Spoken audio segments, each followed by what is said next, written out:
هذه المحاضرة للأستاذ الأكاديمي إيميليو مارا، والمحاضر عضو بمعهد فرنسا بأكاديمية النقوش والآداب الجميلة بباريس، ونائب رئيس الجامعة الكاثوليكية في كرواتيا زغرب، ومؤرخ العصور القديمة الرومانية والعصور القديمة المتأخرة. وهو إلى جانب هذه المهام الأكاديمية كان سفيراً سابقاً فوق العادة ومفوضاً لجمهورية كرواتيا لدى الفاتيكان ولدى جمهورية مالطا، وعضو في الجمعية الكرواتية للفلسفة الكلاسيكية والجمعية الفرنسية للآثار الكلاسيكية ورابطة العصور القديمة المتأخرة والجمعية الوطنية للآثار في فرنسا. وهو كذلك عضو مراسل في الأكاديمية البابوية الرومانية للآثار بالفاتيكان والأكاديمية الملكية للآداب الجميلة ببرشلونة، حائز على عدة أوسمة وجوائز، وله العديد من المنشورات والكتابات حول علم الآثار وتاريخ الفن الروماني. ومحاضرته ستتناول دارونا وصالونا كموقعين أثريين كرواتيين مفتوحين على البحر الأبيض المتوسط، فليتفضل مشكورا. Merci.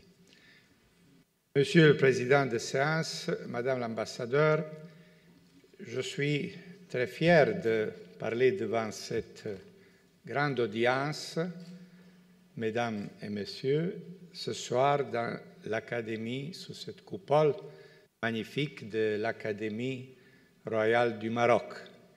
Et je me réjouis beaucoup et je vous prie, Monsieur le Président de séance, de transmettre non seulement de moi-même personnellement, mais aussi de mes collègues ici devant vous, nos remerciements au Monsieur le Secrétaire perpétuel de l'Académie. Je souhaite commencer ce soir par une brève citation d'un célèbre roman de l'écrivaine française Margaret Yourcenar, Mémoires d'Adrienne. C'est le passage dont je souhaite vous lire maintenant. C'est l'Adrienne, l'empereur Adrien qui parle. En Grèce, en Asie, j'employais le marbre natal, la belle substance qu'une fois taillée demeure fidèle à la mesure humaine, si bien que le plan du temple tout entier reste contenu dans chaque fragment de tambour brisé. Ce passage, je crois, résume pourquoi nous, que nous occupons de l'histoire ou l'archéologie de l'Antiquité, nous sommes chez nous partout autour de la Méditerranée.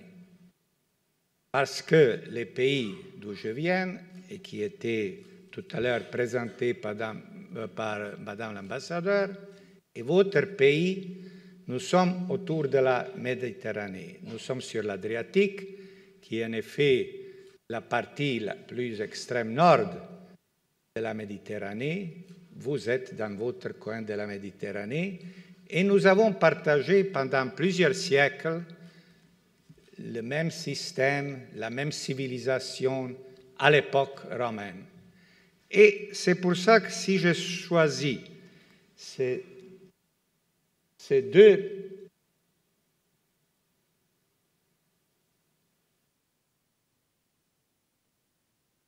ça manque quelque chose. En effet, il y a une partie de mon titre ici que maintenant manque.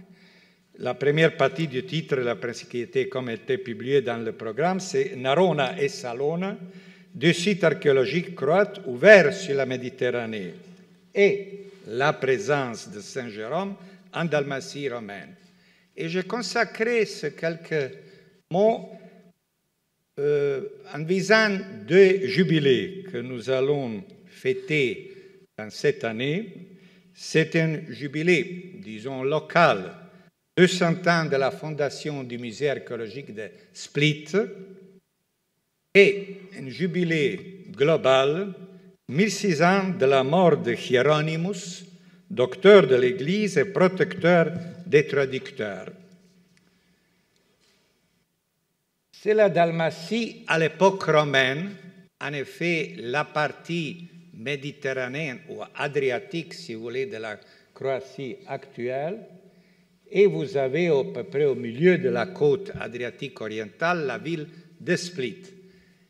Et dans cette ville de Split, il y a 100 ans, vers la fin du 19e et début du 20e siècle, venait un grand nombre des historiens, des archéologues, des touristes déjà, d'une certaine manière, même si ce n'étaient pas exactement les touristes dans le sens de la parole actuelle, de l'Europe occidentale, qui commençaient leur voyage de Venise en continuant à travers la ville de Split, la ville de Dubrovnik ou Raguse, souvent appelée dans la littérature française, et en allant en avant vers la Grèce, vers l'Asie mineure, vers la Palestine. Je pense surtout à un auteur qui s'appelait Charles Dille et qui était un célèbre byzantinologue et qui a publié à Paris en 1901 un célèbre ouvrage en Méditerranée avec le sous-titre « Promenade d'histoire et d'art ». Et c'est quel était le trajet de Venise à travers Split, puis en passant brièvement par une partie de la Dalmatie qui appartenait et appartient toujours à la Bosnie-Herzégovine, et puis en allant vers la Grèce, notamment Delphes, Latos, et puis plus en avant vers l'est, Constantinople, Chypre, Rhodes, Jérusalem. Je ne sais pas si... Et il y avait une vingtaine de promenades de ce type et une quinzaine des ouvrages, à ma connaissance, publiés donc sur ce thème vers la fin du 19e et début du 20e siècle. Personnellement, j'ignore, peut-être quelqu'un dans cette audience peut me renseigner s'il y avait un ouvrage ou un groupe de ces touristes qui continuait en avant. J'ai trouvé ça jusqu'au Jérusalem, jusqu'au Chypre, la Malte. Est-ce qu'un groupe ou l'autre continuait en avant vers le Maroc? J'ignore, peut-être. Mais nous, maintenant, du Maroc, nous pouvons faire ce voyage à l'envers et partir d'ici, à travers la Méditerranée, vers cette côte adriatique. Moi-même, pendant une dizaine d'années, je faisais, en tant que directeur du musée archéologique de Split, que je mentionne tout particulièrement maintenant, parce que je disais tout à l'heure que cette année, nous allons célébrer 200 ans de la fondation de ce musée. Et je disais, c'est une célébration locale, mondiale, mais il faut dire que c'est le plus ancien musée qui existe, qui était fondé en Europe du Sud-Est. J'ai souvent eu l'habitude, quand j'ai guidé les divers aux savanes ou les touristes au musée qui venaient nous voir, de dire, et les gens devenaient un peu surpris, regardez, il y a 200 ans, en 1820, Athènes n'avait pas un musée. À Split, il y avait un musée en 1820. Donc ce musée, qui est un musée régional, mais qui est célèbre pour son histoire, grâce aux multiples générations des archéologues, certaines mondialement connues, ce musée a travaillé dans toute la Dalmatie, autrefois romaine, nous sommes dans la période romaine, et surtout sur 2 sites, Salona et Narona, et nous allons brièvement parler maintenant, dans ce secteur de ma conférence, pour cette partie de nos travaux, de 200 ans, pendant une dizaine d'années, que nous avons fouillé sous ma direction dans ce site, dans cette ville romaine de Narona. Et ces travaux nous ont permis de dégager les remparts de la ville haute,